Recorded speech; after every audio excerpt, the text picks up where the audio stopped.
Muy buenas tardes con todos. Desearía, por favor, me pueda confirmar si me puede ver y escuchar. Sí, Sí, Hugo, te señor. escuchamos. Perfectamente. Perfecto, excelente. Muchas gracias. Y bien, es un gusto y un honor para mí el poder compartir en esta conferencia titulada Consideraciones clave para el modelo de pérdidas crediticias esperadas. Y nos gustaría iniciar esta conferencia con una frase de Víctor Hugo que dice lo siguiente: el futuro tiene muchos nombres. Para los débiles es lo inalcanzable. Para los temerosos, lo desconocido. Para los valientes, es la oportunidad. Realmente, la aplicación de las NIF es una oportunidad para mejorar la calidad de las cifras que se publican en los estados financieros de las empresas. Es una oportunidad para darle a las entidades un mayor acceso al capital, un mayor acceso al crédito a través de información financiera de alta calidad. Y es también la oportunidad para propulsar nuestra profesión contable, financiera y de auditoría. Muy bien. Entonces, en estas consideraciones clave, vamos a ir reflejando los requerimientos de la norma en un lenguaje sencillo, práctico, de fácil asimilación y en un orden estratégico para destacar los puntos clave de la pérdida crediticia esperada. Por ello, en primera instancia, aplicando la norma NIF 9 sobre instrumentos financieros, cabe destacar cuáles son los instrumentos financieros típicos o tradicionales en Latinoamérica y el Caribe. Ejemplos como ellos tenemos el efectivo, los depósitos a la vista o a plazo fijo, las obligaciones negociables y facturas comerciales mantenidas. Otros ejemplos serían las cuentas, pagarés, préstamos por cobrar y préstamos por pagar, bonos e instrumentos de deuda similares, inversiones en acciones y derivados. Todos ellos son ejemplos tradicionales de instrumentos financieros que naturalmente recaerían bajo el alcance de la norma NIF 9 de instrumentos financieros. No obstante, teniendo estos ejemplos, cabe preguntarnos, y bien, ¿cómo deberían ser contabilizados entonces estos instrumentos de acuerdo con la norma internacional? ¿Y en cuáles justamente debe aplicarse este modelo de pérdida crediticia esperada?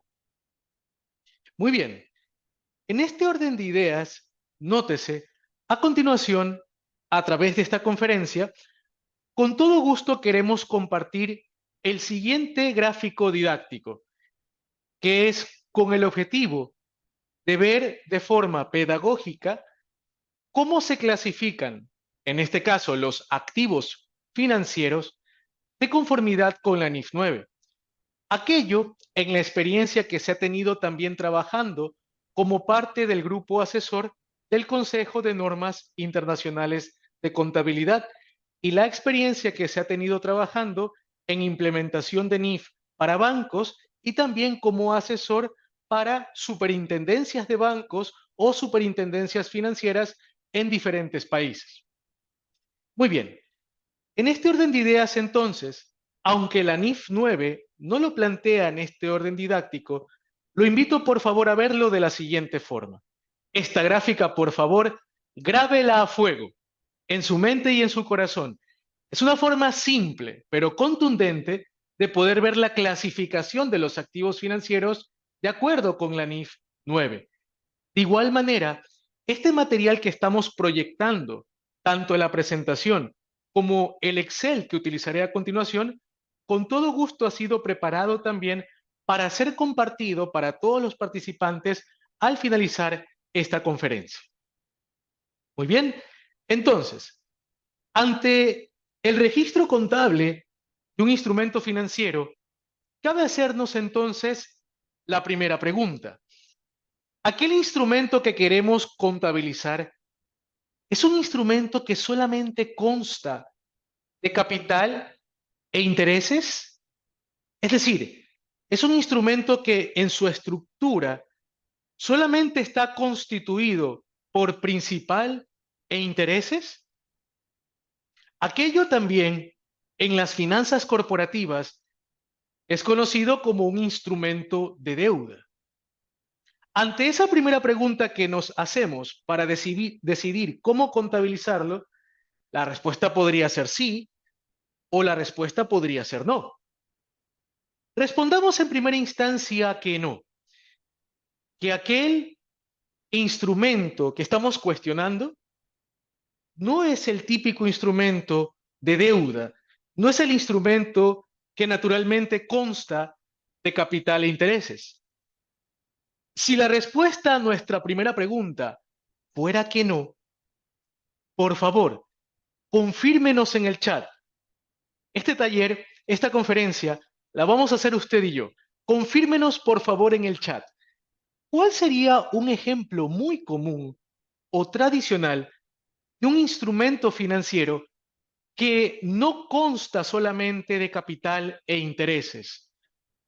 ¿Cuál es típicamente este instrumento que no es un instrumento de deuda, que típicamente lo tenemos en nuestras empresas, en América Latina y el Caribe? Por favor, confírmenos en el chat cuál sería un ejemplo que usted considera de un instrumento financiero que no es un instrumento de deuda. Muy bien. Ok, perfecto, eso, perfecto, excelente, excelente, excelente. Y mire, dentro de este taller, por sobre todo, lo voy a invitar a reflexionar.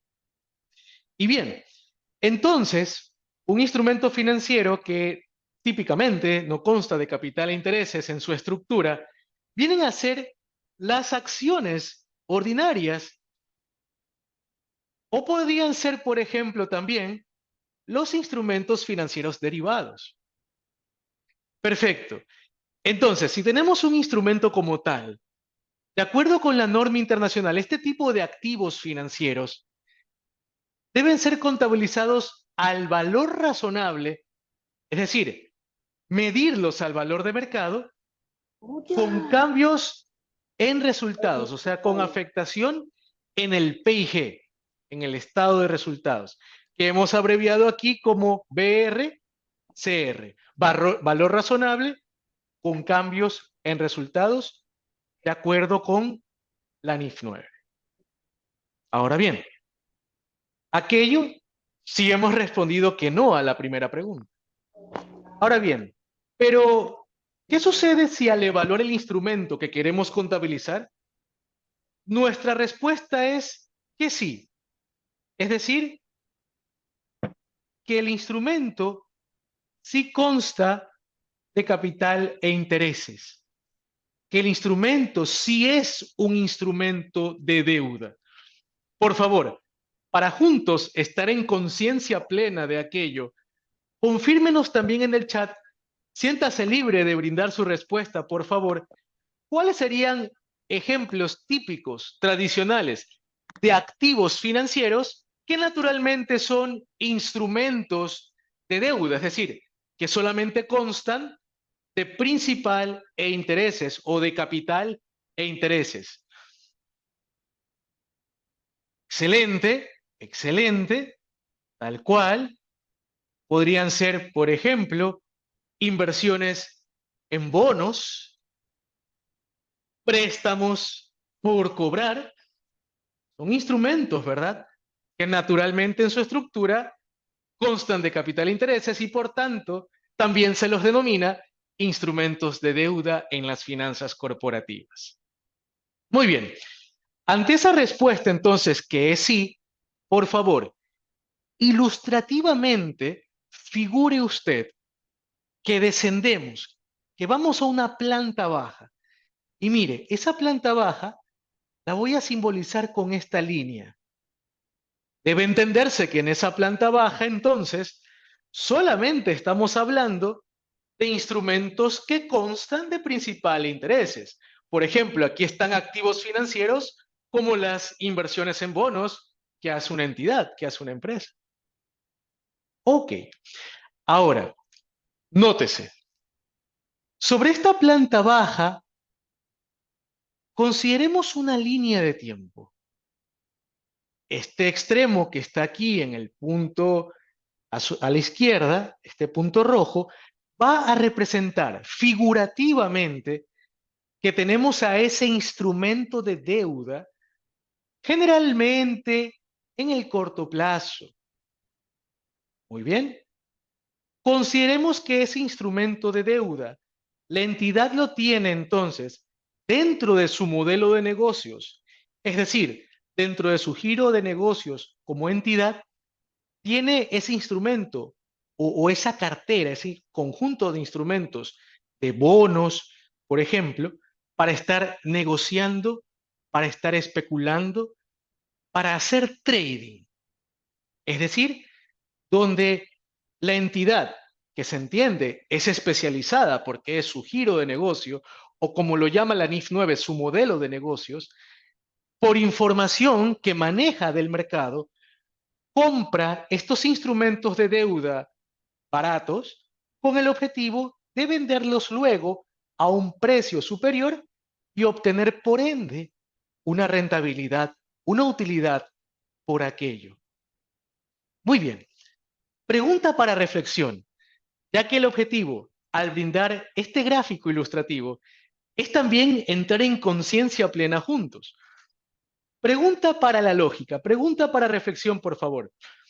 Si nuestro modelo de negocios, como lo puede ser, por ejemplo, un puesto de bolsa, una casa de valores, ciertos bancos de inversión o ciertos bancos comerciales. Si me dedico a comprar instrumentos de deuda, bonos, por ejemplo, para comprarlos barato y luego venderlos caro, ¿qué nos interesaría, por favor, dentro de ese modelo de negocios, estar monitoreando, si es posible, día a día, para saber entonces en qué momento es oportuno vender esos activos financieros porque nos dedicamos a eso? ¿Qué nos interesaría estar conociendo por naturaleza, por default, en ese modelo de negocios si nos dedicamos a hacer negociación, especulación, trading? Cuéntenos, por favor. Confírmenos en el chat. Vamos a ver el chat. Perfecto. Lógicamente, ¿verdad? Nos interesaría saber cómo va, pues, el precio de ese activo financiero en el mercado.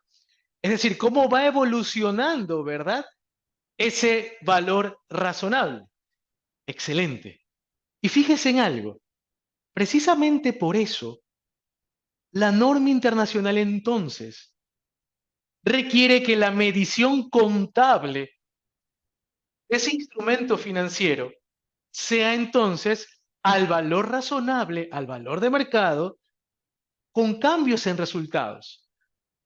Nótese que es una información que naturalmente maneja la empresa sobre este tipo de activos financieros en ese modelo de negocios. Por lo tanto, lo que nos está pidiendo la NIF 9 no es algo ajeno a lo que en la vida real, en la práctica, al implementar la norma con clientes, naturalmente ya está monitoreando la entidad, la empresa. Y es eso simplemente entonces lo que debe quedar reflejado en el estado financiero bajo NIF. Muy bien, sigamos en el desarrollo de este gráfico usando juntos, por favor, el sentido común. Preferimos hacerlo de esta manera, ya que al razonarlo juntos, la experiencia de, gracias a Dios, más de 16 años impartiendo cursos de NIF y en las implementaciones, y hasta el momento, más de 10.000 profesionales capacitados procedentes de más de 20 países, la experiencia nos demuestra que Cuando lo razonamos juntos, aquello va a ser una experiencia que va a perdurar más en usted. Es decir, para no dictaminarlo de mi parte directamente, sino construirlo más bien juntos. Ok, entonces, mire, en esta planta baja que hemos denominado, ¿verdad? Que a su vez representa, digámoslo así, una línea de tiempo, vámonos al otro extremo. Es decir, a este otro punto que vemos acá, o sea, lo que vemos ahí como una extrema derecha. Aquello intuitivamente va a representar el hecho de que no tengo el activo financiero en el corto plazo normalmente, sino que tengo el activo financiero en un plazo más extendido. Es decir, que mire, como lo denomina la NIF 9, mi modelo de negocios, o sea, mi giro de negocios como tal, es tener ese activo financiero, que recordemos que aquí solamente hablamos en la planta baja de instrumentos de deuda, estamos hablando, por ejemplo, de inversiones en bonos. En ese otro modelo que vemos acá, mire, el que le señalo, lo tenemos solo para recibir, solo para recolectar flujos de efectivos contractuales. Claro está, de intereses y el capital. Es decir, que prácticamente tenemos este instrumento hasta su maduración. Por lo tanto, una pregunta para reflexión, para más bien poder sustentar con lógica el modelo o la medición contable, en lugar de, digamos, asumir directamente que así lo dice la NIF 9, sino también ver el porqué, la lógica.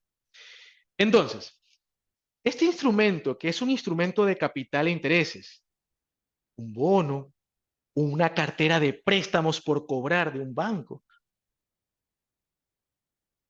que prácticamente lo tenemos solo para recolectar los flujos, naturalmente hasta su maduración, hasta su vencimiento.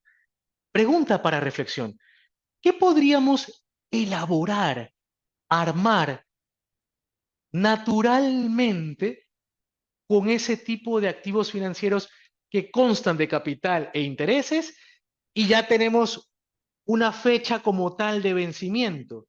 ¿Qué se le puede armar? ¿Qué se le puede elaborar, por ejemplo, a un préstamo bancario, que es un instrumento que naturalmente consta de capital e interés, es un instrumento de deuda y que el modelo de negocios es que sea para recolectar solamente flujos? ¿Se podría armar una tabla? Cuéntenos, confírmenos por favor en el chat. ¿Qué opina? Vamos a ver. ¿Qué se podría elaborar? Naturalmente un instrumento que consta de capital e intereses y que lo tenemos hasta su vencimiento o maduración. ¿Qué nos entrega propiamente, por ejemplo, el banco cuando estamos ante un contrato de préstamos? Vamos a ver el chat.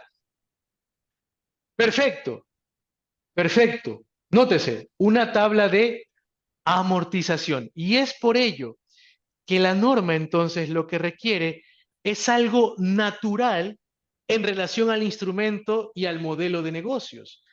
Y esto es a lo que la norma básicamente llama el costo amortizado. En términos simples, en términos prácticos, al aplicar la norma, el costo amortizado principalmente consiste en elaborar una tabla de amortización. Por lo tanto, nuevamente, el requerimiento de la norma es algo lógico en relación a la naturaleza del instrumento y del modelo de negocios que tiene una entidad. Ahora bien, por último, dentro de esta línea de tiempo, fíjese, dentro de esa planta baja en la que solamente hablamos de instrumentos de deuda, porque lo que no es instrumento de deuda ya se quedó acá arriba, recordemos lo que le señalo, mire. Bien, entonces, acá podemos también considerar, fíjese, un punto medio. Ese punto medio, intuitivamente, quiere decir que no tenemos el instrumento, el activo financiero, no lo tenemos para estar negociando, especulando, haciendo trading. No, ese no es nuestro modelo de negocios. Ni tampoco, fíjese, ni tampoco, porque está en el punto medio, ni tampoco lo tenemos al activo financiero solo para estar recolectando flujos de efectivos contractuales de capital e intereses.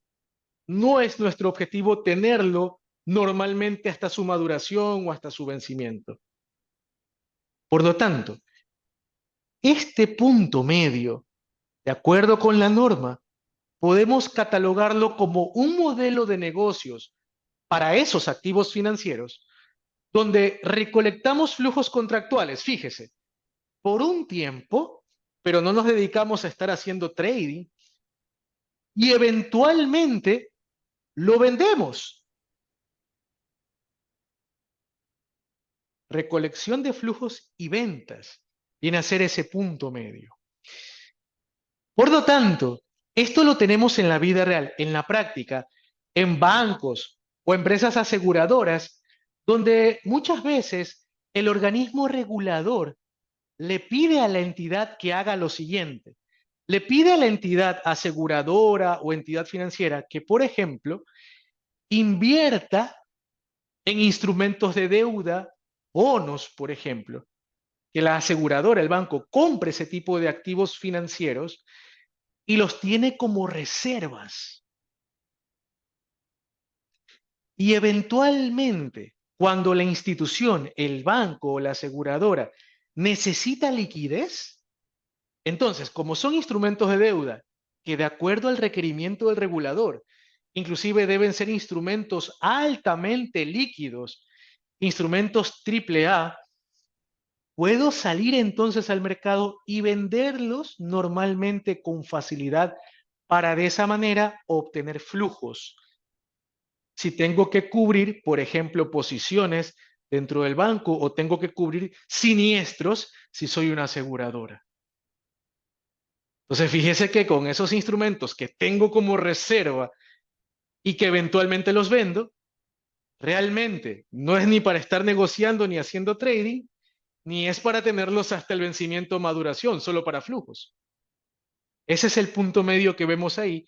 Y en ese punto medio, lo que requiere la norma es que ese activo financiero, ese instrumento de deuda, sea medido al valor razonable.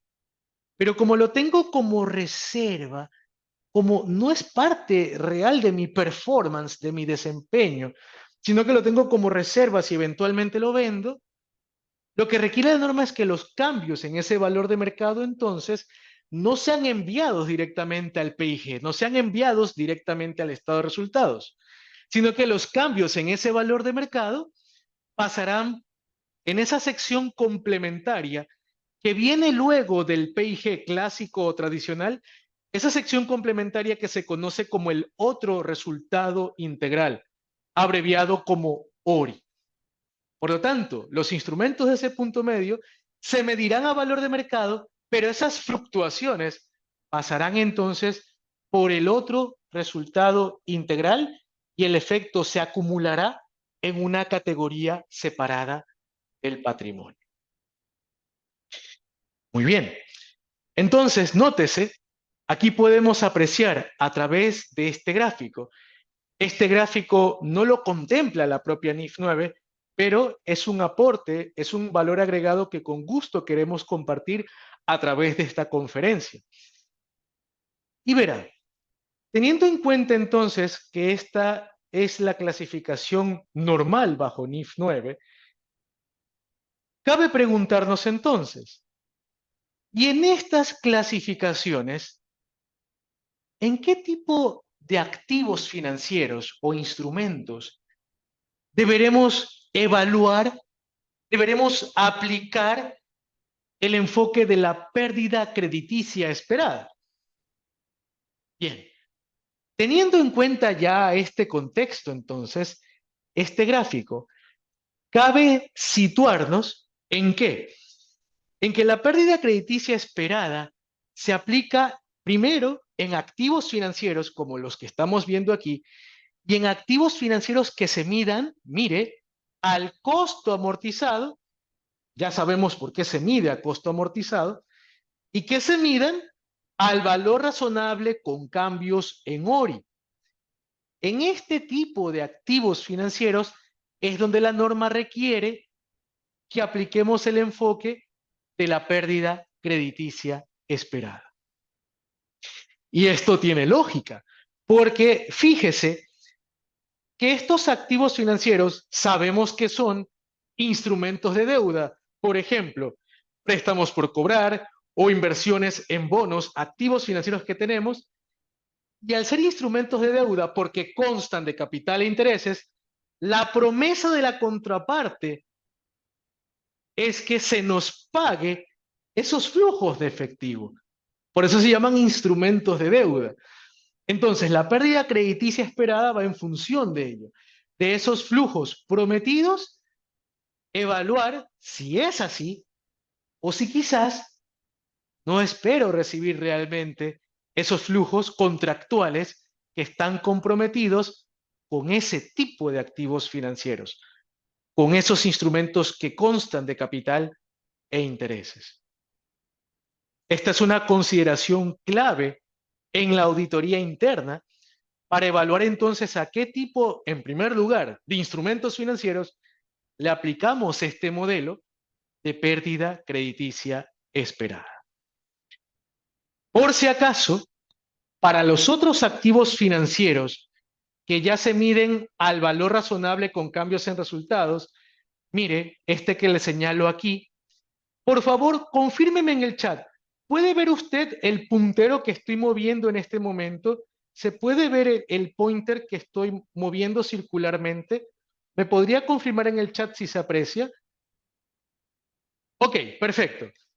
Excelente. Entonces, téngalo presente porque aquello va a ser como en un congreso o en una conferencia, como si yo tuviera mi láser o mi pointer, para hacer más énfasis o referencia. Entonces, mire, aquellos que se miden a valor razonable con cambios en resultados, como este instrumento de deuda que es para negociar, especular, hacer trading, o para los instrumentos que no son de deuda, que no constan de capital e intereses como acciones ordinarias o derivados, que como podemos apreciar claramente, se miden al BR, CR, valor razonable con cambios en resultados, cabe indicar que ahí no se aplicará el enfoque de pérdida crediticia esperada, porque cualquier pérdida en este tipo de instrumentos estará incorporada realmente al momento en que lo medimos o lo tasamos a su valor de mercado. Muy bien. Ahora, cabe hacer mención de que en el caso de los pasivos financieros, de acuerdo con la NIF 9, estos se miden naturalmente al modelo de costo amortizado. Y también cabe acotar que en los pasivos financieros no se aplica la pérdida crediticia esperada, ya que esto es aplicable en realidad a los activos financieros que hemos mencionado previamente, a los que se miden a costo amortizado, activo financiero, o a los que se miden al valor razonable con cambios en ORI, activo financiero. Muy bien. Ahora, teniendo en cuenta ordenadamente en qué tipo de instrumentos debemos aplicar la pérdida crediticia esperada, veamos entonces, de acuerdo con la NIF 9, en qué consiste dicho modelo. Muy bien. Este modelo tiene en cuenta lo siguiente. De acuerdo con la NIF 9, en primer lugar, existe un enfoque general para el deterioro del valor de estos activos financieros. Un enfoque general que pasa por tres etapas. Nótese lo siguiente. La etapa 1 tiene en cuenta que tan pronto como un activo financiero se origina o se compra, esas pérdidas crediticias esperadas en los próximos 12 meses se analizan y se reconocen en resultados a través de una cuenta correctora. Es decir, de acuerdo con el nuevo enfoque de la NIF 9, tan pronto registramos un activo financiero, nótese, este es susceptible de ya estar generando una pérdida crediticia esperada. Pero al estar en etapa 1, esa pérdida crediticia esperada solo se evalúa por la probabilidad de que ocurra durante los próximos 12 meses nada más. Ahora bien, mire, si el riesgo de crédito del activo financiero aumenta de forma significativa desde su reconocimiento inicial, el riesgo de crédito cabe indicar que es el riesgo de que la contraparte no me pague los flujos de efectivo acordados. Ese es prácticamente, en términos simples, el riesgo de crédito. Entonces, si aumenta significativamente ese riesgo de crédito, entonces pasamos a una etapa 2 en el enfoque general. Y en esa etapa 2, la estimación de la pérdida es un poco más severa, porque ya no calculo esa probabilidad de incumplimiento para los próximos 12 meses, sino que ahora será para la vida remanente que le queda a ese activo financiero, a ese instrumento de deuda. Muy bien. Y verá, si ese riesgo de crédito sigue aumentando significativamente hasta el punto en que aquello que era una pérdida esperada, que es de la etapa 1 y de la etapa 2, una pérdida esperada, luego con el pasar del tiempo termina volviéndose realidad, termina confirmándose, y más que ser una pérdida esperada, básicamente en la etapa 3 ya se transforma en una pérdida incurrida, donde el crédito ya se considera propiamente deteriorado. En esta etapa 3, los activos financieros ya se evalúan más bien de forma pormenorizada, ya que estaríamos en realidad frente a un escenario de una pérdida incurrida. Lo que estábamos esperando se termina confirmando o volviendo realidad. Muy bien. Ahora, debe tenerse muy presente que ya al interior de un banco, al interior de una entidad financiera, al interior de una empresa, cuando se aplica este enfoque general, esto, cabe destacar, no es algo que lo hará en la vida real por sí solo el contador de la empresa o el preparador de los estados financieros. ¿Por qué? Porque cada profesión tiene su especialidad. Lógicamente, el área contable tiene una especialidad en reportes financieros, en estados financieros. Pero cabe destacar, poniendo esto en contexto en las experiencias que se ha tenido al interior de las empresas, esto no es algo que pueda resolver por sí solo el contador o el preparador de estados financieros, porque dentro de este análisis existen los principios de otra especialización, de otra disciplina, que es la administración de riesgos de crédito. Es decir, es una especialidad aparte. Por ejemplo, cuando una empresa quiere revaluar propiedad, planta y equipo y por ende quiere tasar un edificio o un terreno, la realidad es que esa tasación no la hace el propio contador. O sea, el contador, el preparador de estados financieros, no es que se coloca un casco de ingeniero civil y él mismo va a tasar el edificio o el terreno. No. Asimismo, cuando, por ejemplo, una entidad tiene que reportar un pasivo por beneficios post-empleo, es decir, por ejemplo, un pasivo por pensiones jubilares que paga a sus empleados, esos cálculos en la práctica, en la vida real, implican análisis actuarial, que lo hace otro profesional que vincula finanzas, riesgos, entre otros factores, para lograr una estimación razonable de ese pasivo, de esa reserva, que sirva para cubrir luego los pagos de pensiones a los trabajadores jubilados, por ejemplo. Muy bien. Por lo tanto, otro aspecto clave a considerar en la auditoría interna es que el desarrollo del enfoque general debe hacérselo naturalmente. Cuando hablamos del enfoque general, que en la vida real es más aplicable en bancos, aseguradoras, instituciones financieras, se lo hará con la interacción, con el análisis, con la venia de personal especializado en la administración del riesgo de crédito, para así poder plasmar la realidad económica, el área contable, en los estados financieros. Es por ello que la propia NIF 9, fíjese, no explica una metodología como tal, un procedimiento para calcular dichas pérdidas crediticias esperadas, porque no es un aspecto que es menester del contador o del área contable, ya que el contador o el área contable obedece a otra especialidad.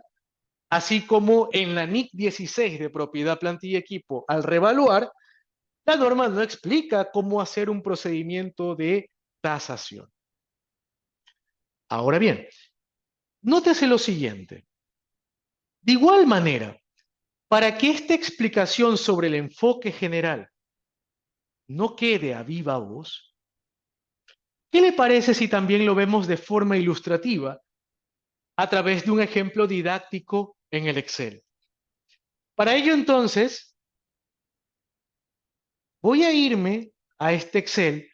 Por favor, confírmeme en el chat si se puede ver de que salí del PowerPoint de la presentación y ahora me encuentro en un Excel.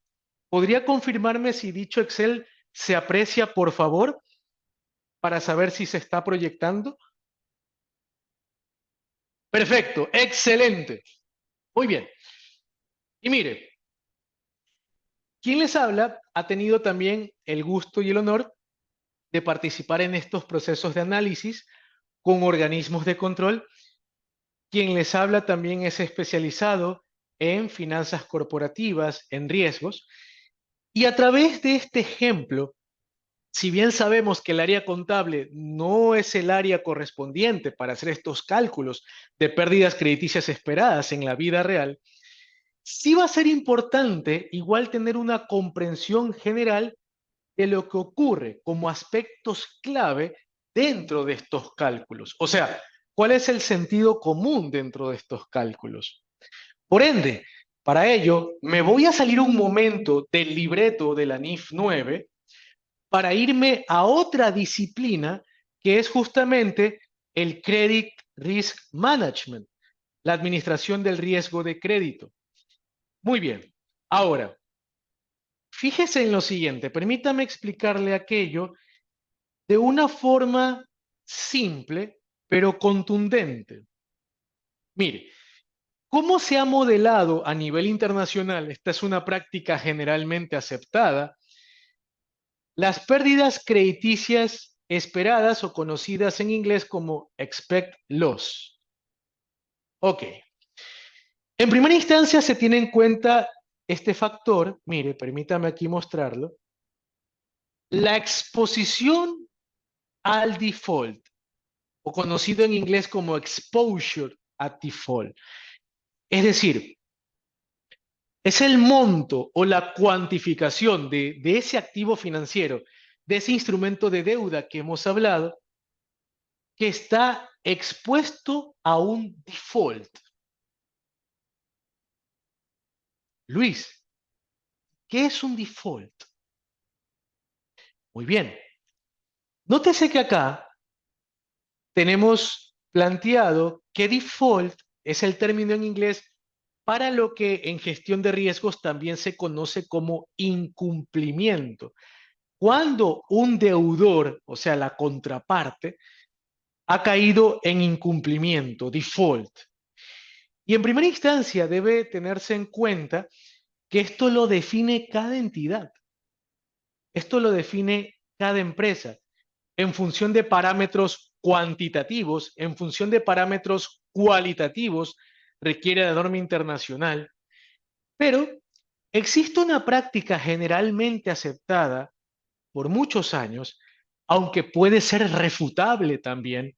En definitiva, la política la instaura cada institución, cada banco, cada aseguradora, pero existe una presunción refutable que también la considera la propia NIF 9, que podemos considerar que un instrumento ha entrado en incumplimiento o en default cuando este activo financiero o instrumento de deuda tiene más de 90 días de vencido. Mire,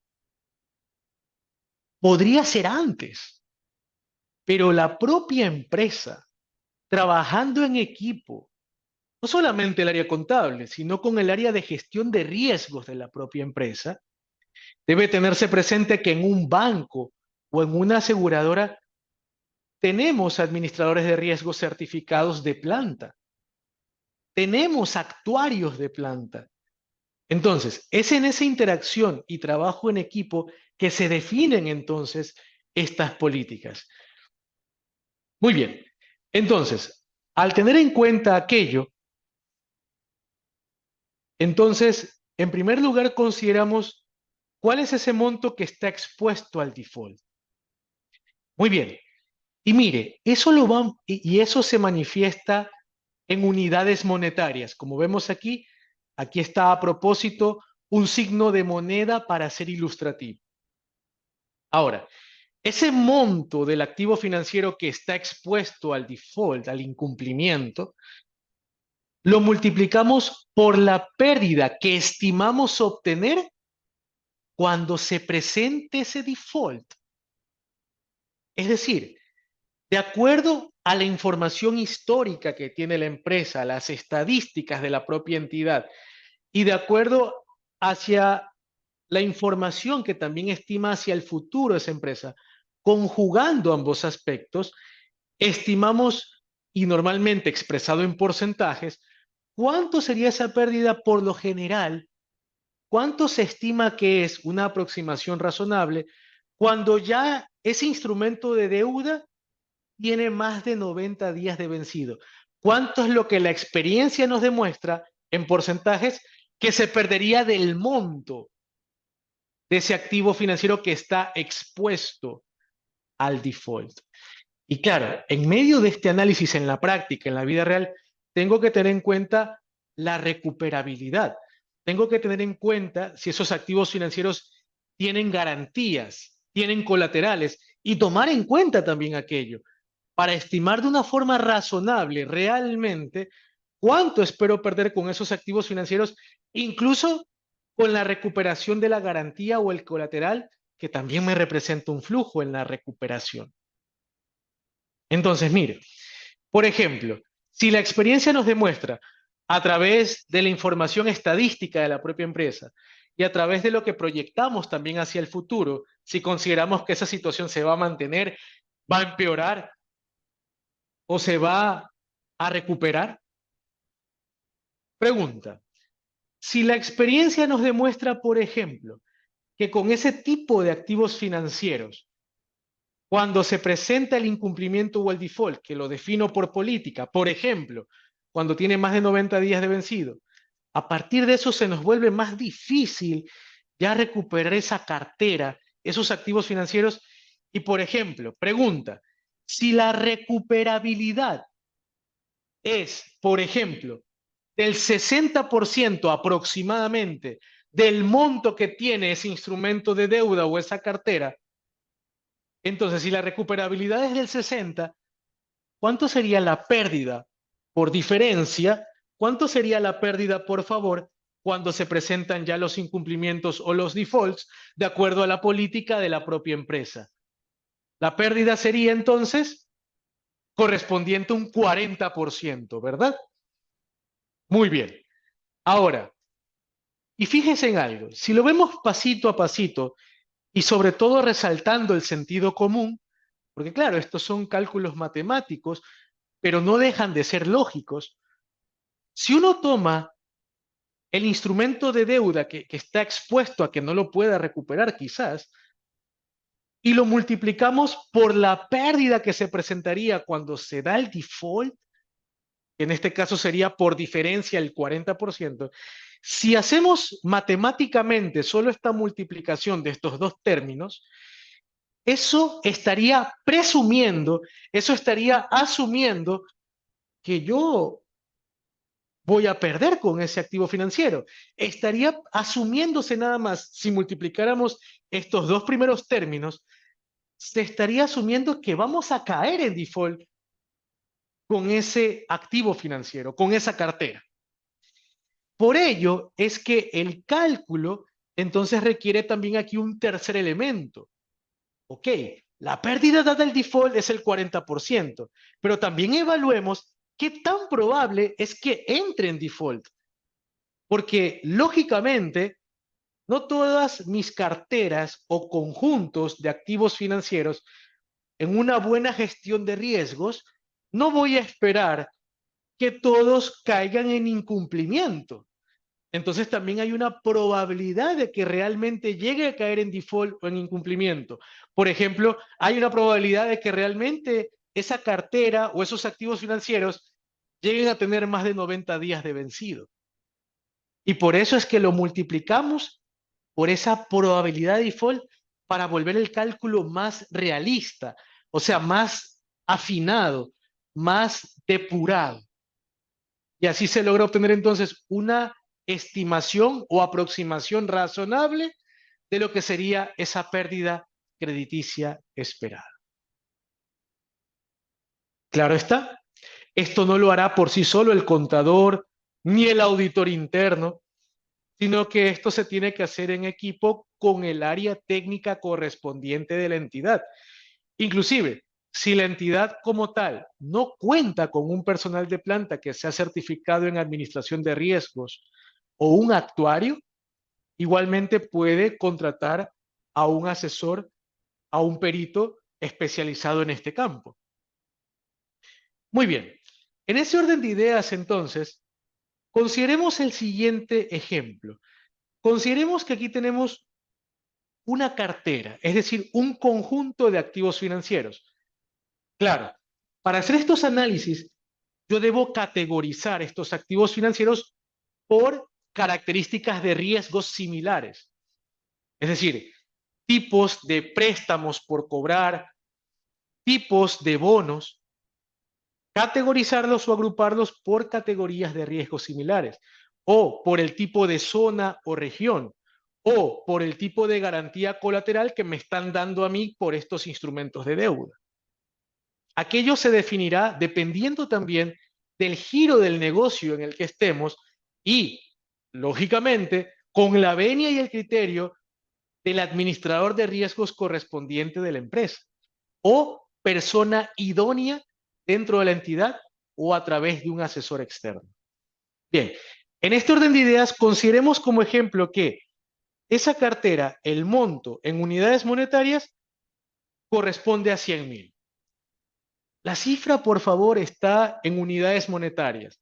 Está en miles o en millones de unidades monetarias de su país.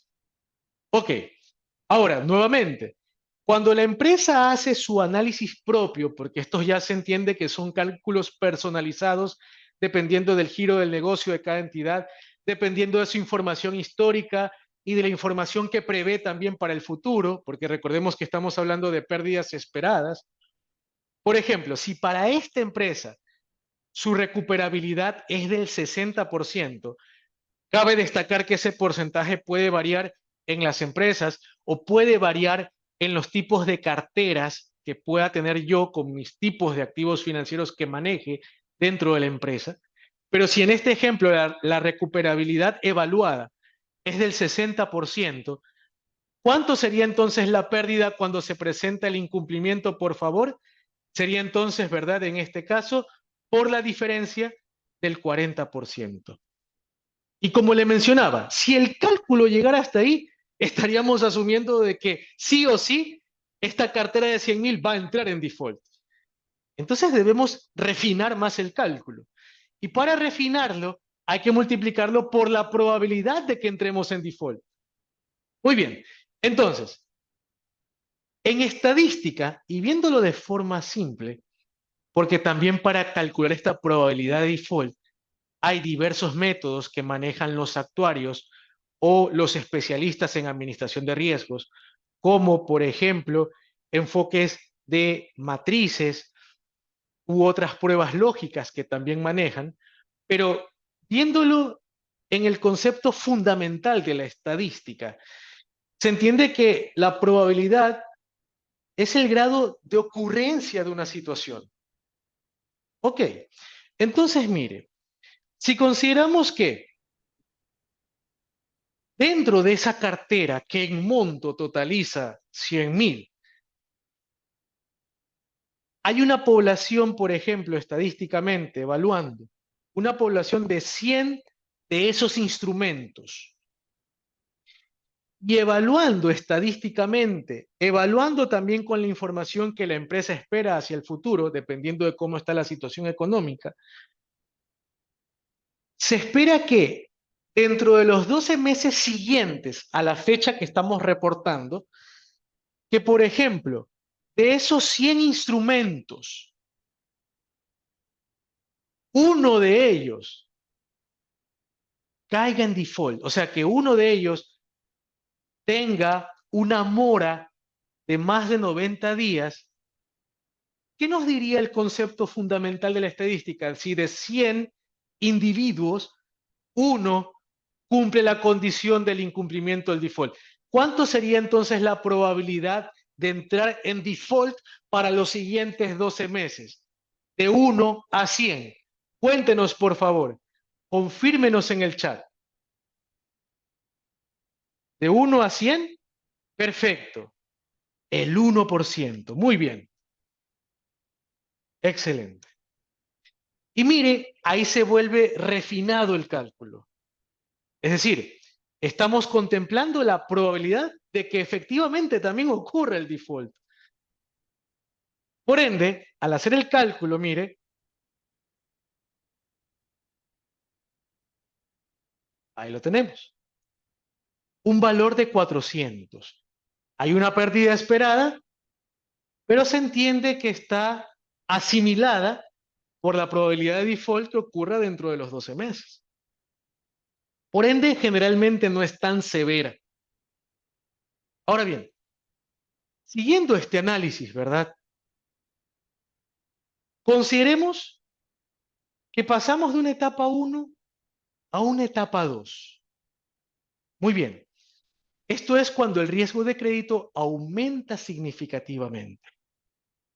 Muy bien, y mire, ahí nuevamente la norma invita a utilizar el juicio profesional, la mejor información disponible, que cada entidad evalúe características cuantitativas, cualitativas de este aumento significativo del riesgo de crédito, retrasos en los pagos, readecuaciones del instrumento, condiciones que le estamos otorgando al deudor, entre otros factores. Nuevamente, nótese que la norma brinda lineamientos, pero el objetivo de esta capacitación es también ir más allá y ver los aspectos clave y lógicos, ya que el objetivo también es crear un valor agregado, un aporte. Mire, existe una presunción refutable de que el riesgo de crédito se considera que aumenta y que pasa de una etapa 1 a una etapa 2 cuando existen más de 30 días de vencido. Puede ser antes, pero aquello debe justificarlo la propia entidad, dependiendo de su naturaleza, de su giro de negocio, dependiendo del entorno económico en el que nos encontramos. Por ejemplo, cuando ocurrió la pandemia, hubieron clientes que en sus activos financieros tuvieron pues este retraso de más de 30 días de vencido. Pero usando el juicio profesional, no todas esas carteras pasaron de etapa 1 a etapa 2. No hubo necesariamente un aumento significativo del riesgo de crédito, o sea que la otra parte no le vaya a pagar. Por eso, estos tiempos que brinda la norma como 30 días de vencido son orientaciones que se pueden tener en cuenta, son prácticas generalmente aceptadas, pero que también pueden ser refutables, y es la propia entidad la que las define en su propia política. Es por eso que la NIF 9 no establece un lineamiento específico como tal. Bien, entonces, en ese orden de ideas, consideremos que pasamos a la etapa 2 y mire nuevamente lo siguiente. El activo financiero, es decir, el monto expuesto al default, consideremos que son los 100.000. La pérdida del default, sabemos que corresponde al 40%. Y aquí viene el refinamiento matemático, el refinamiento probabilístico. Nuevamente, para hallar esa probabilidad de default, en la práctica existen diferentes enfoques estadísticos, actuariales, métodos binomiales, matrices de transición, entre otros, pero nuevamente, teniendo en cuenta los fundamentos de la estadística, nótese lo siguiente. Considerando una población de 100, pero ahora, evaluando los incumplimientos o default que han ocurrido ya no tan solo para los siguientes 12 meses, sino que han ocurrido para toda la vida de ese instrumento. Y mire, la vida promedio de ese instrumento, de esa cartera, consideremos, por ejemplo, que es de 4 años. Entonces, lo que ha sucedido durante esos 4 años. Y consideremos que entonces, de esa población de 100 individuos o de 100 instrumentos, han entrado, por ejemplo, en default 10 a lo largo de toda su vida, ya no solo de los próximos 12 meses. En ese orden de ideas, entonces, le pregunto, de 10 a 100, ¿cuánto es la probabilidad? Cuéntenos, por favor. Confírmenos en el chat. Estaríamos considerando acá una probabilidad de ¿cuánto por ciento? Perfecto. Vamos a ver. De 10 a 100, estamos hablando entonces de una probabilidad, una estimación de ocurrencia que correspondería entonces a un 10%. Muy bien. Y mire, en consideraciones clave en la auditoría interna, nótese que también se puede considerar que aquí es más severa la pérdida. Nótese, ya acá no simplemente son los 400, sino que acá se torna ya prácticamente en estos 4.000, porque ya no estoy evaluando la probabilidad de incumplimiento en los siguientes 12 meses, sino a lo largo de la vida del instrumento. Esa es una consideración clave que se debe tener al momento de hacer esta revisión. Ahora, es importante también que dentro de un proceso de auditoría interna se tenga dentro del equipo de auditoría, si vamos a auditar este tipo de estimaciones que contemplan este tipo de cálculos muy propios de la administración de riesgos de crédito, también tener un personal especializado para hacerlo. Es decir, si soy auditor y voy a auditarle a una compañía su cálculo del pasivo por pensiones, que requiere de cálculos actuariales, naturalmente necesitaría, dentro de mi equipo de auditoría, también un especialista actuarial para que pueda cuestionar estos cálculos. Sin embargo, es importante también tener en cuenta estas consideraciones generales dentro del cálculo de la pérdida crediticia esperada. Ahora bien, mire, cuando pasamos a la etapa 3, siguiendo este ejemplo didáctico, nótese que aquí esta entidad ha tenido en cuenta en su política esa presunción refutable de que cuando el activo financiero o la cartera ya tiene más de 90 días de vencido, entonces se presentó el default, se presentó el incumplimiento, ya está en etapa 3 como tal. Por ende, mire, tenemos aquí los 100.000, la pérdida que se estima en ese, dado el default, es del 40%, y una pregunta lógica, por favor. Si ya estamos en etapa 3, es decir, ya estamos en el incumplimiento o en el default, ¿cuál sería entonces aquí la probabilidad de default en etapa 3 si ya estamos como tal en el default? Cuéntenos, por favor. Confírmenos en el chat. De ahí, lógicamente, perfecto. Entraríamos a un 100%. Y es por ello que en la etapa 3 ya lo que pide la norma es que en esa etapa entremos a evaluar ya puntualmente cuánto realmente es la pérdida, que ya vendría a ser una pérdida incurrida sobre ese activo financiero. Entonces, efectivamente, lo que esperaría perderse aproximadamente aquí ya serían justamente, nótese, esos 40.000. Sin embargo, ese cálculo puede variar ya viendo específicamente el caso y cuánto es lo que finalmente se logra recaudar de ese activo financiero que ha entrado en incumplimiento o en default o etapa 3. Hemos preferido explicarlo con números a través de este ejemplo pedagógico para de esta manera no dejarlo a viva voz o con los requerimientos que establece de manera textual la norma, porque se entiende que la norma está a disposición. Y si viniéramos solamente acá a leer la norma como tal, ¿cuál sería el valor agregado de reunirnos a través de esta conferencia? Igualmente, este material en Excel, con todo gusto, al igual que la presentación, va a ser compartido sin costo alguno para todos los participantes y miembros de la FLY. Ok, ahora, teniendo en cuenta aquello, en esta diapositiva, nótese, tenemos esta formulación general, o sea, esta práctica generalmente aceptada, lógicamente, para estimar una pérdida crediticia esperada. Recuérdelo, esa pérdida crediticia esperada tiene en cuenta, en términos generales, ese monto del instrumento de deuda que está expuesto a ser incumplido. Luego, ¿cuánto es la pérdida que se espera o la aproximación de esa pérdida cuando se presenta ya el incumplimiento o el default?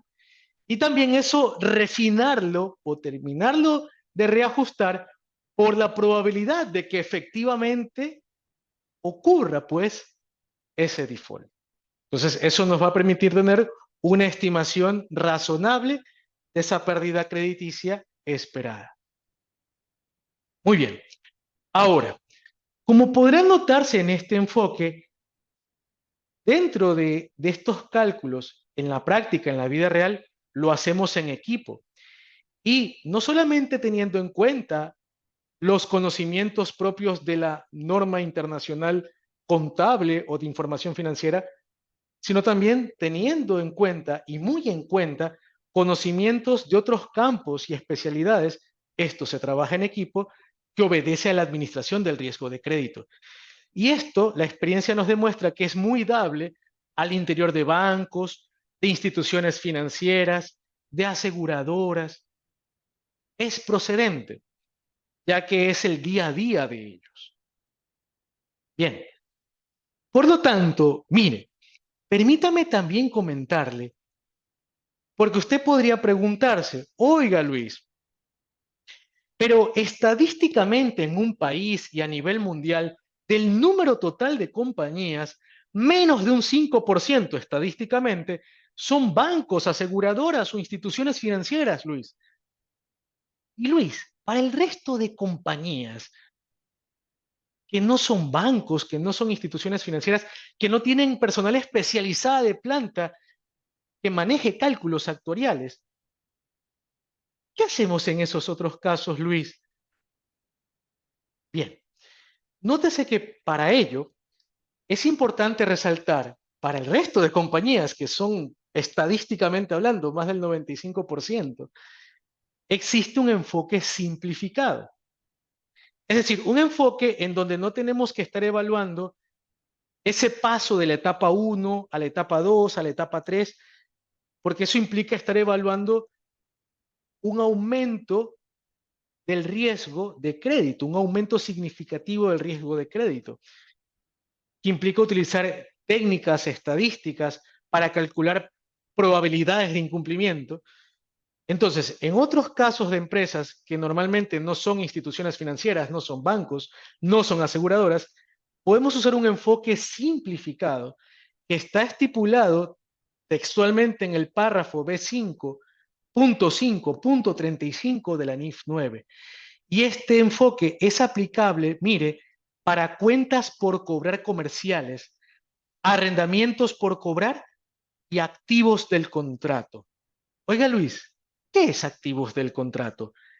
Activos del contrato surgen de acuerdo a la NIF 15, surgen cuando he cumplido mi obligación de desempeño, o sea, he entregado el bien, he transferido el control del bien o he ido prestando el servicio, devengo el ingreso, pero por las condiciones del contrato, por ejemplo, porque el cliente tiene que dar su venia, su aprobación, yo aún no puedo generar la cuenta por cobrar, aunque ya cumplí mi obligación de desempeño. Entonces, cuando de acuerdo a las condiciones del contrato, yo no tengo el derecho incondicional al cobro, no voy a registrar una cuenta por cobrar, sino que transitoriamente registro una cuenta, normalmente el activo corriente, que se llama activo del contrato. Y ya cuando el cliente me dé su aprobación, reclasifico ese activo del contrato y ya lo convertiré naturalmente en una cuenta por cobrar. Bien, con ese tipo de cuentas, cuentas por cobrar comerciales o arrendamientos por cobrar o activos del contrato, podemos aplicar un enfoque simplificado que se conoce como matriz de pérdidas crediticias esperadas. Muy bien. Y para que esto no quede a viva voz, ¿verdad? Para verlo de una forma también ilustrativa, con números y que tenga un valor agregado, ¿qué le parece si a continuación consideramos este ejemplo? Mire, la entidad A, vamos a denominarla así para fines del ejemplo, tiene un monto segmentado de cuentas por cobrar comerciales para análisis de riesgo de crédito, por un valor de 613,000. Mire, ya es un monto de cuentas por cobrar que, como mencionábamos antes, está categorizado, ¿verdad? Por experiencias históricas, condiciones macroeconómicas, microeconómicas, los tipos de instrumentos que pueda tener, las garantías recibidas, industrias, que son parámetros que están escritos textualmente en la norma. Pero usando el juicio profesional, cada entidad debe definir cómo categorizarlo apropiadamente. Y eso no lo va a hacer por sí solo el auditor interno o el contador de la empresa. Bien, entonces, teniendo ya esta cartera segmentada por categorías de riesgos similares, totaliza 613,000. Ahora, esta entidad A mide esas pérdidas crediticias esperadas utilizando una matriz con tasas de pérdidas, o sea, el enfoque simplificado. Para desarrollar esa matriz con tasas de pérdidas, aplicando la NIF 9, esta entidad A considera ejemplos de incumplimientos históricos que para la norma, cuando hemos analizado esto con los clientes, es muy importante, pero también es importante combinar la información histórica con información referida al futuro, ya que no hay que perder de vista que, aunque estemos en el enfoque simplificado, igual seguimos calculando pérdidas crediticias esperadas. La información histórica puede servir como un sostén para el cálculo de esas pérdidas crediticias esperadas. Bien, además, la entidad A considera la información referida al futuro, mire, y actualiza su información histórica para las condiciones económicas actuales, así como previsiones razonables y sustentables de las condiciones económicas futuras. El detalle de antigüedad de dichas cuentas por cobrar al cierre contable o a la fecha de presentación de informes se presenta a continuación. Muy bien. Y mire, en primera instancia, aquí tenemos lo que se denomina un detalle de antigüedad de cartera, con su clasificación tradicional. Por ejemplo, mire, aquí vemos el total, ¿verdad? 613,000. Muy bien, eso obedece a una cartera que ya está segmentada para análisis de riesgo crediticio. Y aquí tenemos las categorías. Por vencer, o sea, esta es la cartera sana. Aquí para fines ilustrativos, didácticos, las cifras están redondeadas y en la práctica corresponderá al monto que tenga específicamente cada empresa. Y vienen las categorías donde la cartera ya comienza a tener morosidad, o sea que comienza a tener días de vencido. Entre 1 30 días de vencido, de 31 a 90, de 91 a 180, entre 181 y 365 días de vencido.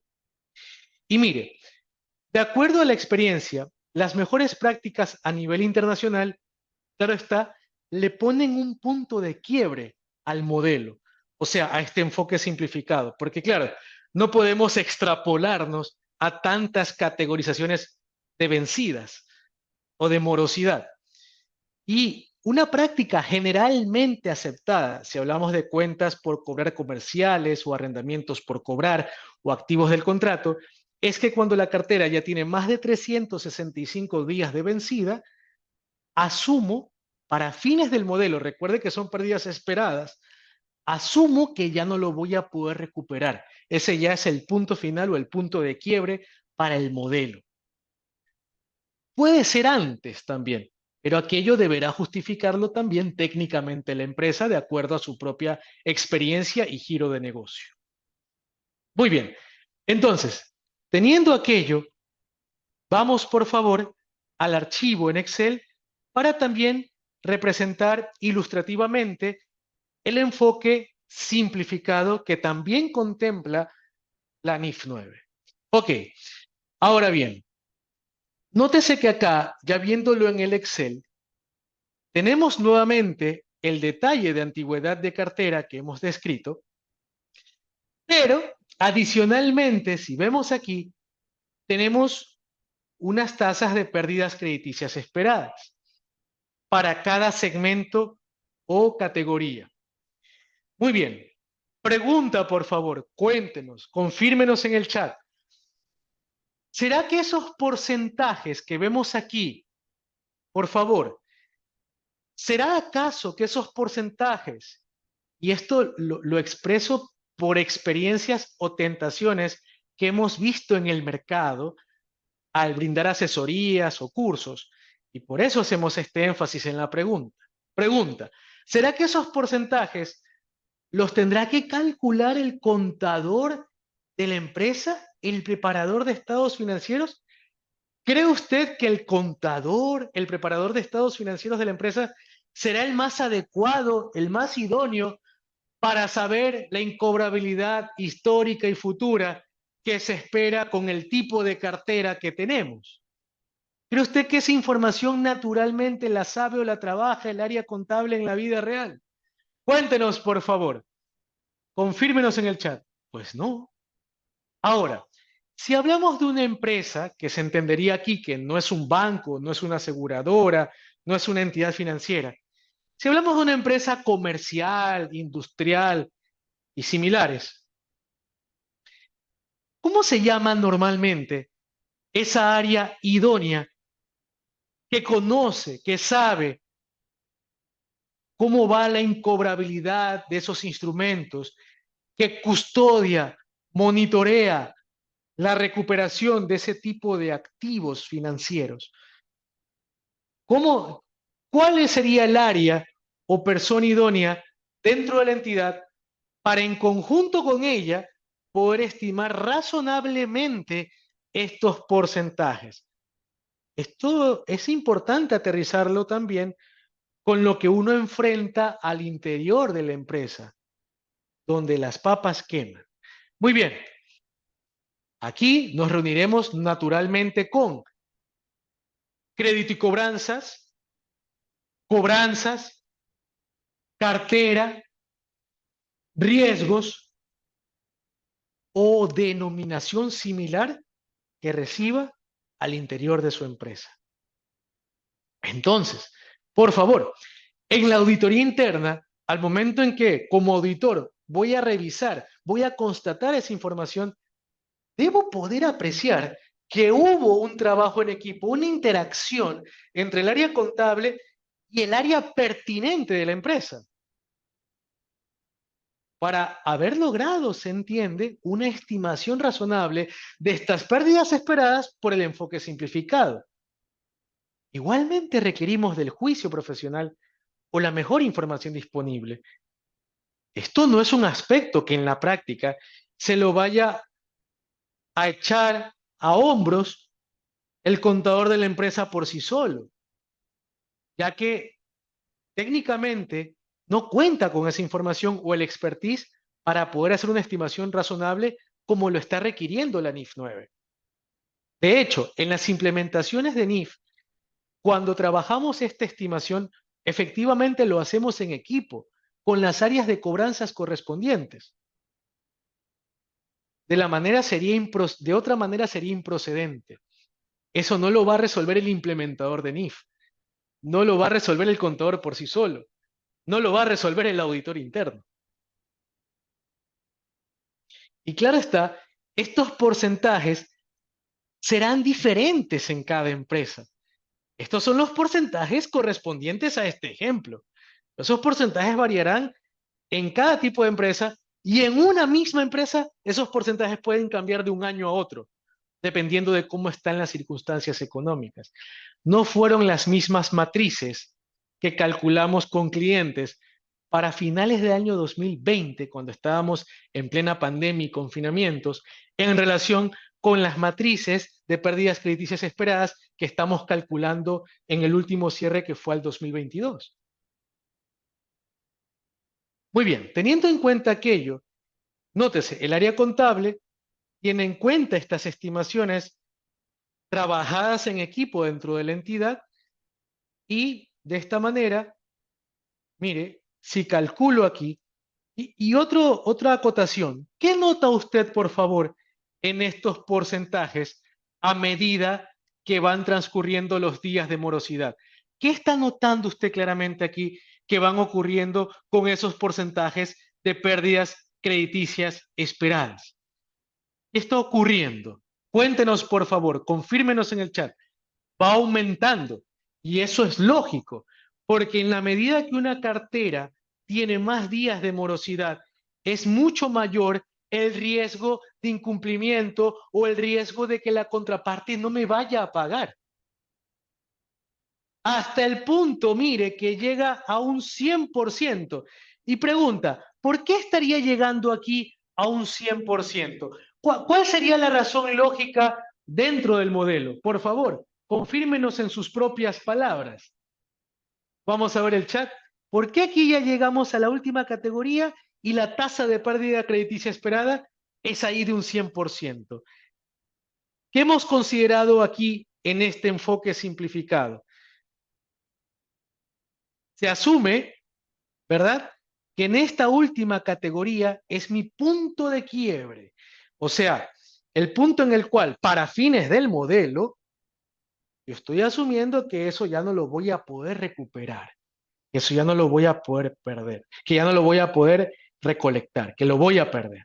Eso. Perfecto. Y mire, totalizamos aquí estos valores, lo sumo.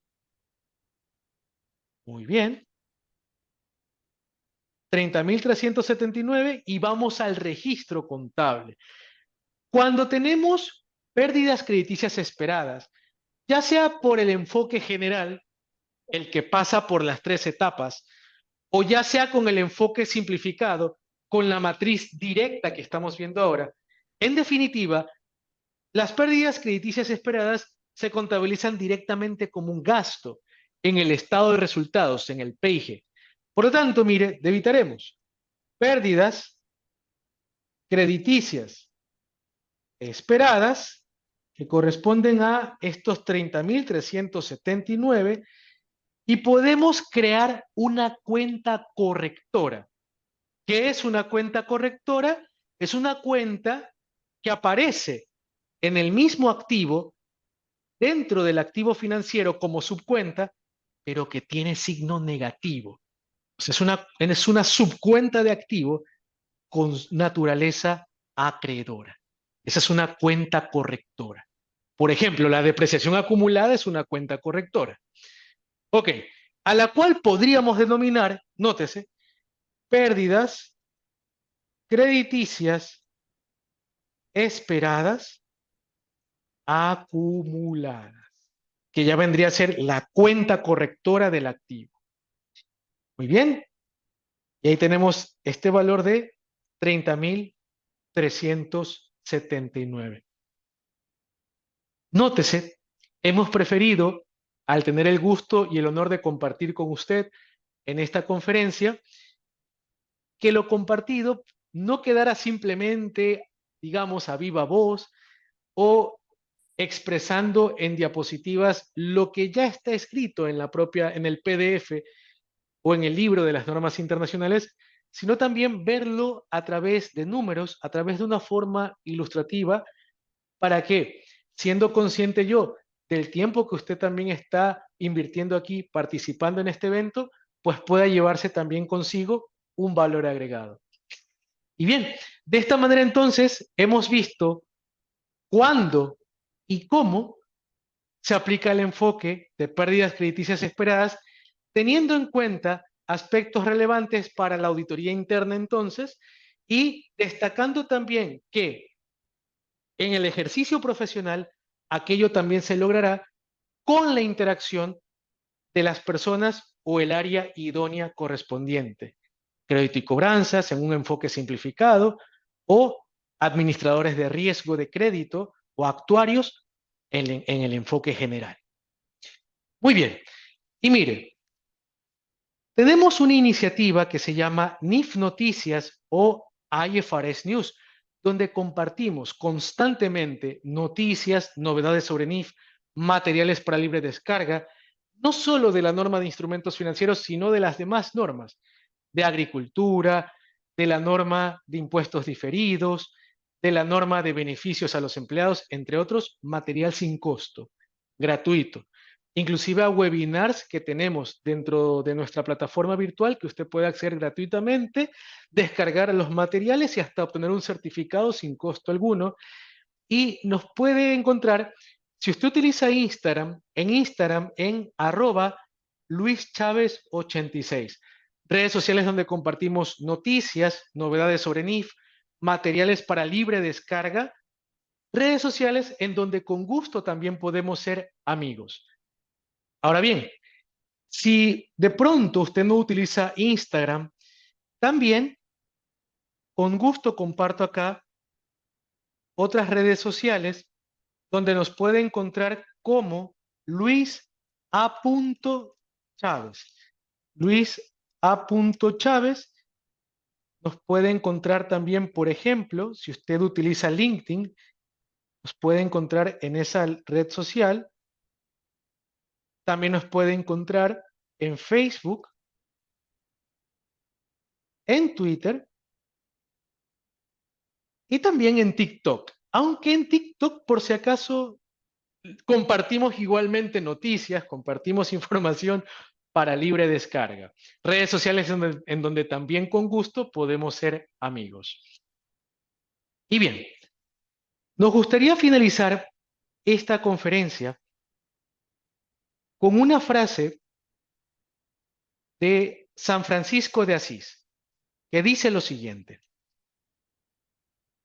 empieza por hacer lo necesario, luego lo que es posible y de pronto te encontrarás haciendo lo imposible.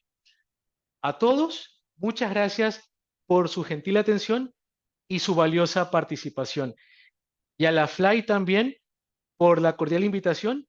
Ha sido un gusto y un honor para mí el poder compartir con todos los hermanos de América Latina y el Caribe.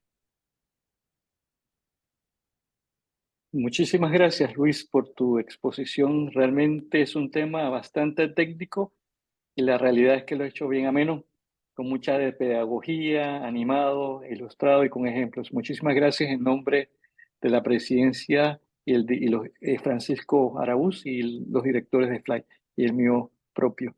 Bueno, podemos Gracias. abrir un periodo, con mucho gusto, un periodo de preguntas y respuestas breves porque por el respeto al tiempo y lo demás lo pueden hacer por correo o escribirlo en el chat. Le voy a escribir el correo de Fly también para que si quieren dirigir las preguntas se las enviamos a Luis. Así que dejamos entonces el micrófono abierto para tener dos a tres preguntas, ¿sí? De acuerdo. Adelante. Con gusto.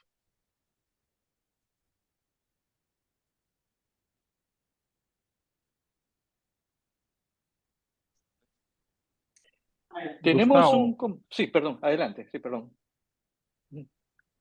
Adelante, Gustavo.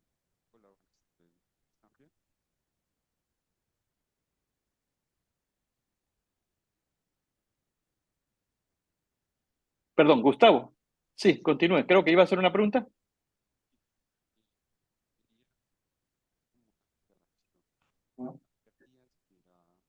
Bueno, tengo un comentario de Fernando Hernández que dice, en la normativa de instituciones financieras, dependiendo de la supervisión de cada país, la obligatoriedad del registro por pérdidas va más allá de la pérdida esperada y requiere la inclusión de una pérdida no esperada y en paréntesis a determinado nivel de confianza. Entonces la pregunta es, ¿cómo se hace este cálculo para Luis? Ya, ahí voy a explicarlo de una forma simple, con el objetivo de poder llegar con el mensaje en la respuesta.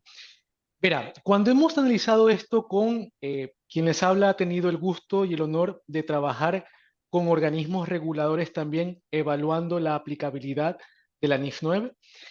Y en estas experiencias que se ha tenido, con gusto comparto lo siguiente. Verá, cuando vemos ese tipo de estimaciones que requieren los organismos reguladores, como la Superintendencia de Bancos o la Superintendencia Financiera de un país, debemos tener en primer lugar muy presente que estos organismos de control o reguladores basan sus requerimientos puntuales en función de una normatividad que es diferente a las normas NIF.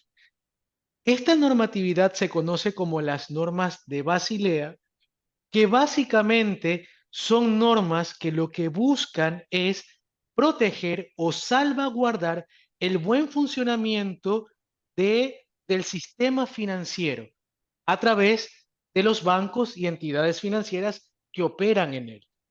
En función de aquello, entonces, la entidad, organismo de control o regulador, cuando pide estos requerimientos, claro, distan de lo que requieren las normas NIF. Como se mencionaba en la pregunta, por ejemplo, el organismo regulador pide, aparte de lo que él considera, ¿verdad? Porque ya vamos a diferenciar también ahí, de lo que él, el organismo regulador, considera una pérdida, entre comillas, vamos a llamarle esperada, además considera una pérdida no esperada o inesperada, también un unexpected loss, consideran las normas de Basilea. Bien, entonces, lo primero ahí es tener en cuenta que la contabilidad financiera es una sola y es la que se prepara bajo NIF, y esa contabilidad única va orientada a inversores, prestamistas y otros acreedores existentes y potenciales. O sea, va destinada a accionistas, proveedores de capital. Muy bien. Entonces, en primer lugar, preparo mi contabilidad aplicando de forma pura y dura las NIF. Ahora, si aplicando las NIF los resultados que obtengo son diferentes a los que me requiere el organismo regulador o de control con sus normas de Basilea, debe entenderse que esos reajustes los haré aparte, aparte, en un módulo o ya para fines de reportería al organismo de control extracontablemente, y debe entenderse que esa información que reajusto de mi contabilidad única, que es bajo NIF, esa información que depuro o reajusto y que lo hago para cumplir simplemente para el organismo de control o regulador que él se basa en normas de Basilea, debe entenderse que es una información preparada solo para él. Podemos llamarle a ello en la práctica información regulatoria. Pero ¿sabe cuál es el problema?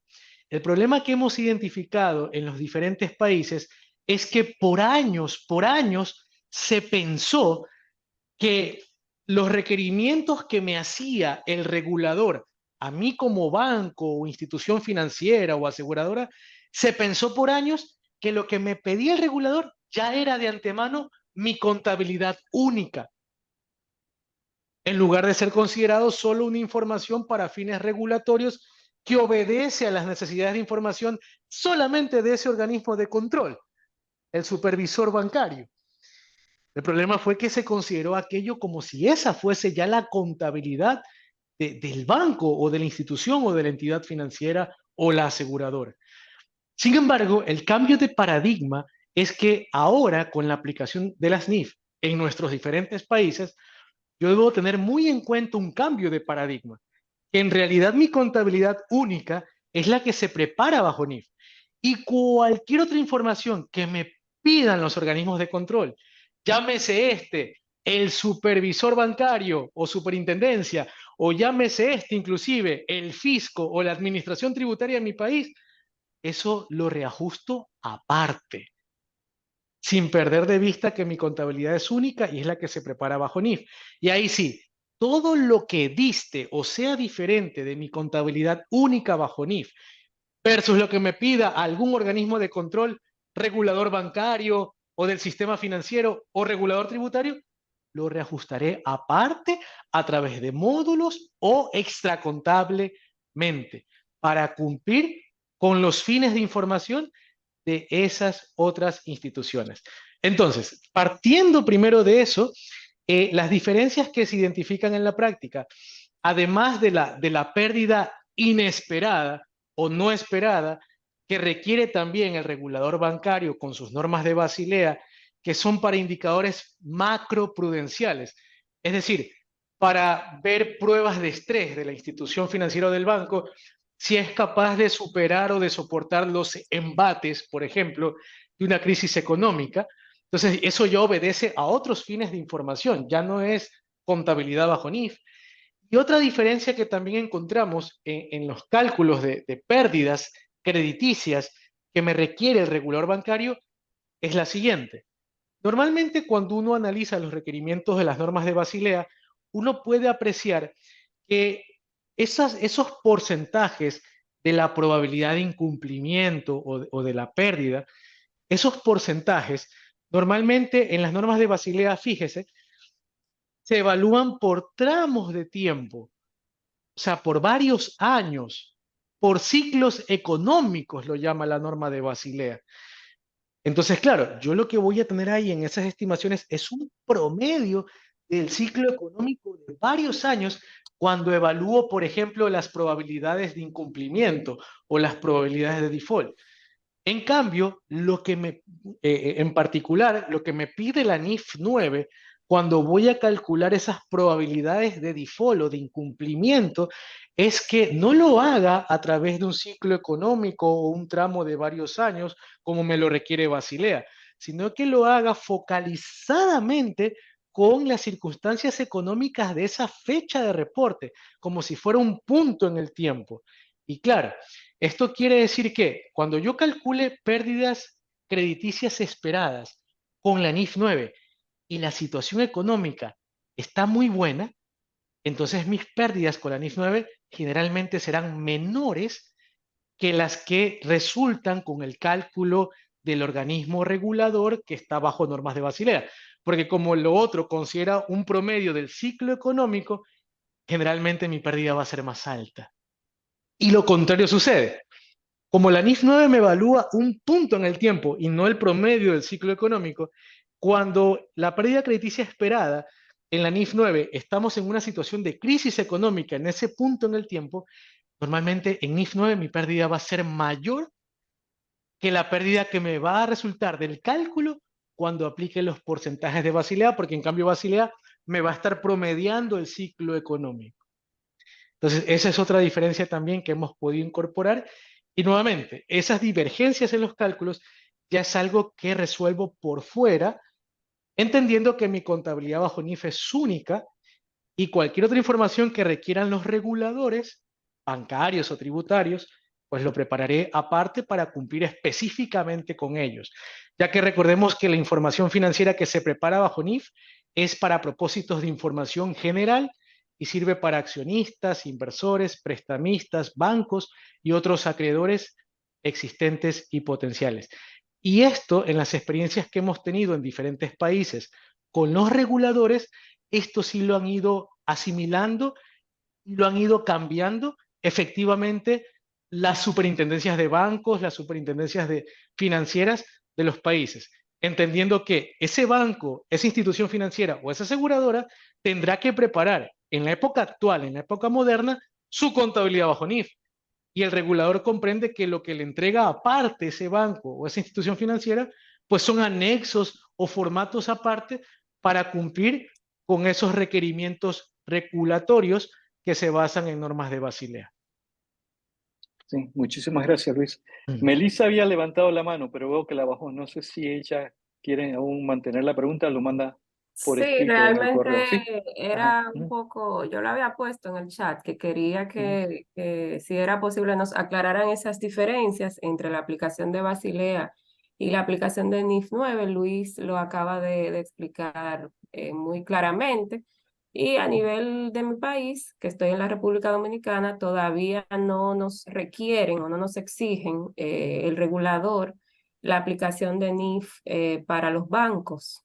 Todavía estamos en esas normas prudenciales que establece el regulador, y a pesar de que los bancos sí han establecido modelos internos para estimar sus pérdidas esperadas, las variables que utilizan, la fuente de datos, como el regulador no se ha pronunciado y no estamos bajo NIF 9 todavía, hay muchos grises o muchas subjetividad, por así decirlo, en esa estimación. Entonces es un poco difícil de auditar, eh, Ujú. y, y esas son como las preocupaciones que tenemos, pero excelente la aclaración. Gracias, Luis.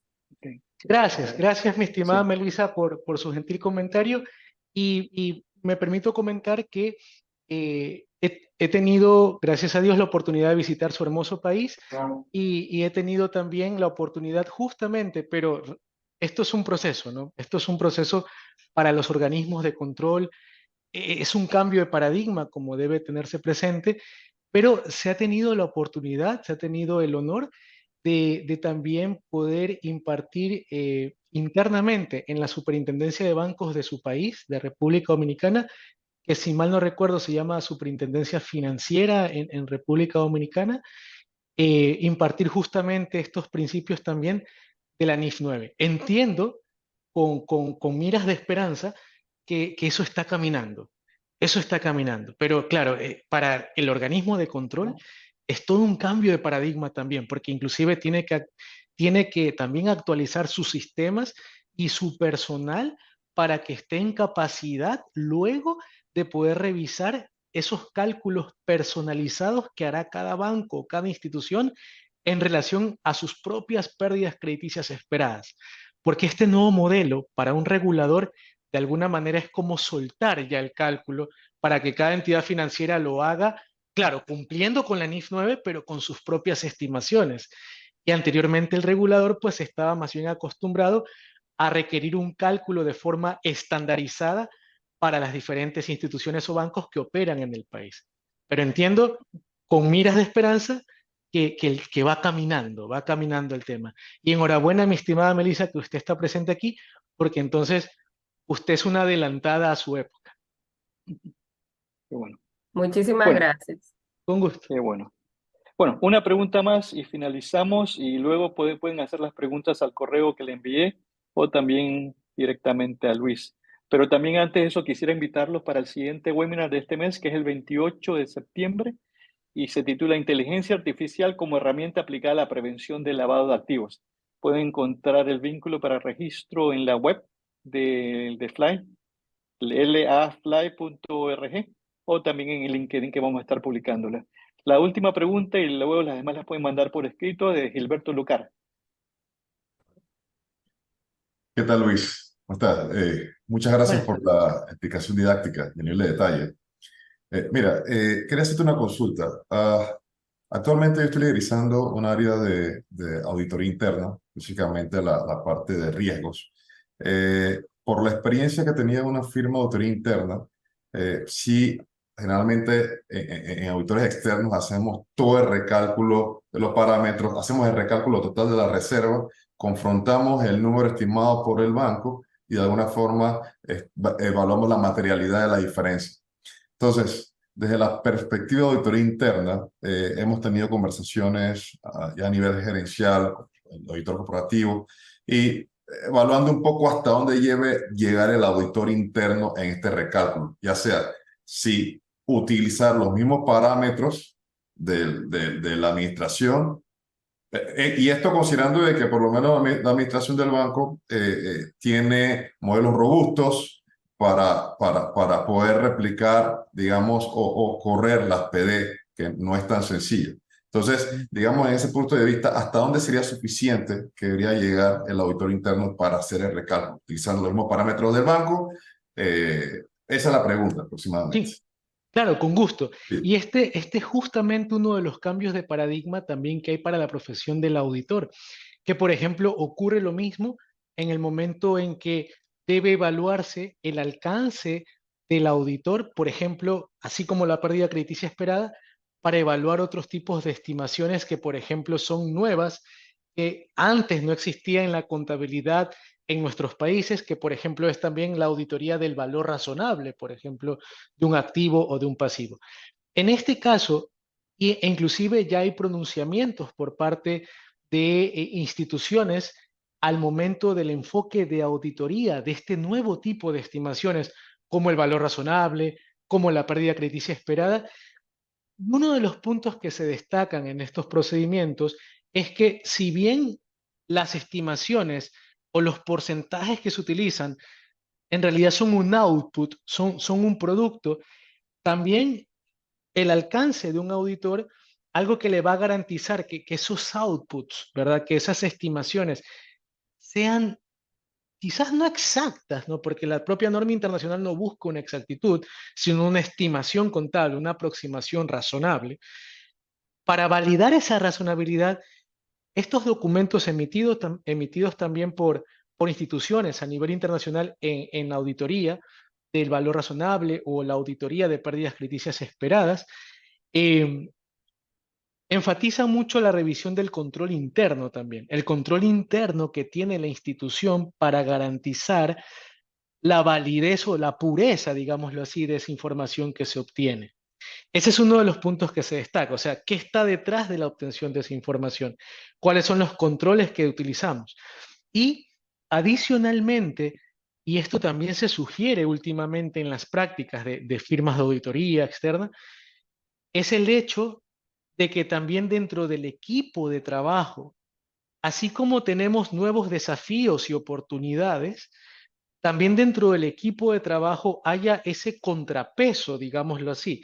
Es decir, que si yo estoy auditando una pérdida crediticia esperada, que se entiende, la calculó principalmente un administrador de riesgos de crédito certificado o un actuario certificado, asimismo, como contrapeso en el equipo de auditoría, ya sea auditoría interna o auditoría externa, en la medida de lo posible, porque eso va a garantizar también la fiabilidad y el cuestionamiento, ¿verdad? El escepticismo profesional del cual hablamos los auditores, el tener dentro del equipo a nuevos integrantes o personas especializadas, porque esto obedece ya a otros campos, digámoslo así, a otros campos especializados que puedan integrar o formar parte del equipo para tener una mayor robustez al momento en que audito los controles internos y audito esos resultados obtenidos.